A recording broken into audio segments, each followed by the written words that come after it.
We're Peggy and Paul Sally from Shreveport, Louisiana. Peggy is a psychiatric social worker in Shreveport in private practice, and I am a retired attorney. And in November, we will be married for 40 years.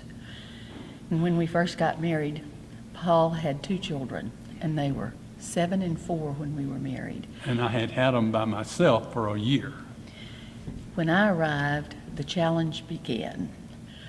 They would tell me, "You're not my mother, and you can't make me do this, and this is not your house." And I had a big challenge with that.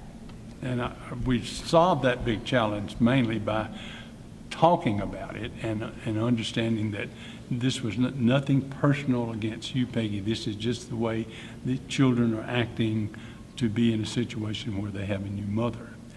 But it was a challenge. And we got through that challenge by talking to each other, by talking to them, by Talking to God. Talking to God. Yes, lot. a lot. And it has now changed to the fact that actually Peggy is their mother now, and their mother is like a sister. So Peggy, they come to her for all problems and to talk, and really love her and treat her with respect. Yes, that pleases my heart when they come to me and say, "You know, I've been having a problem with this. What would you do?"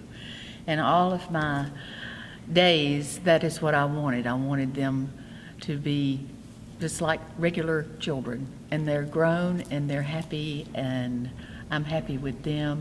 And we have one together also, another daughter. So actually we have 3 daughters and 5 grandchildren. The other challenges in our marriage had to do with, I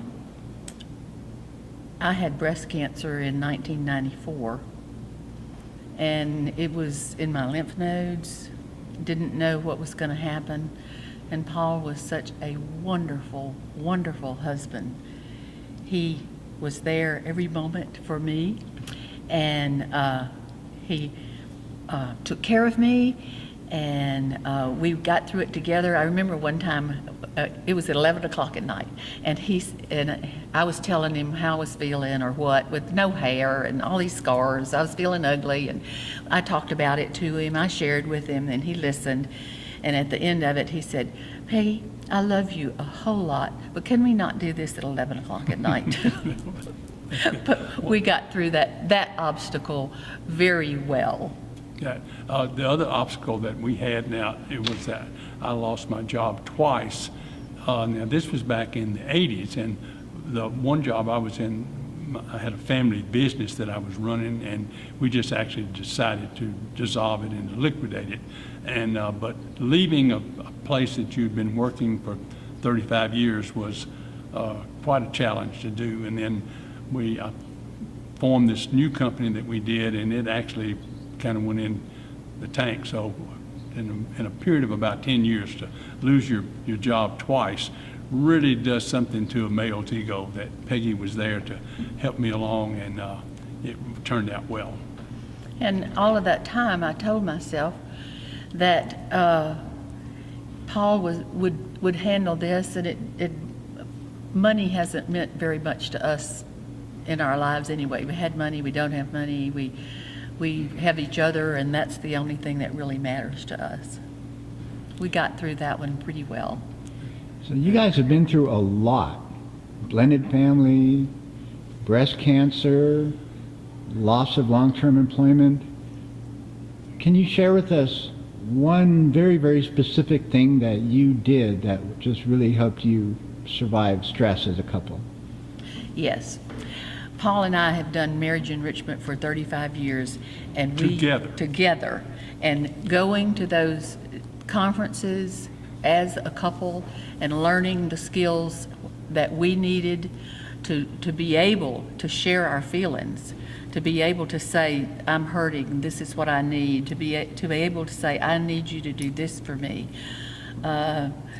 just to be able to have that kind of communication, and then was very meaningful to us. You can't go to a conference and try to teach people to do something if you don't believe it or do it yourself. So preparing for a conference, we would learn more than the people that we did it for, and then being able to say it out loud each and every time just built that back up. And so that and our relationship together with God has been the thing that has kept us together. And most of the time, you're talking about us having a hard time. We were, okay, so we facing this, and let's get it, and we've done it, and it just seemed easy now. Now that it's over. And what is marriage enrichment? Is that like therapy? Oh, no. Marriage enrichment is making good marriages better. Marriage enrichment is where you learn the skills that you need to have a better marriage. And in my estimation, marriage only gets better. Someone just told us today that I didn't know it was going to be this good when I first got married.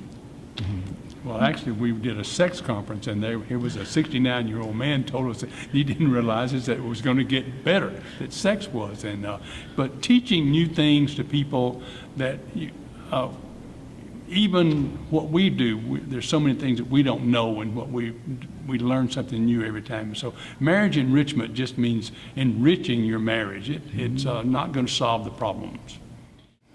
I'd just like to say that you make my day every day. I just love you so much. And I'd like to say you're the love of my life. Thank you, dear.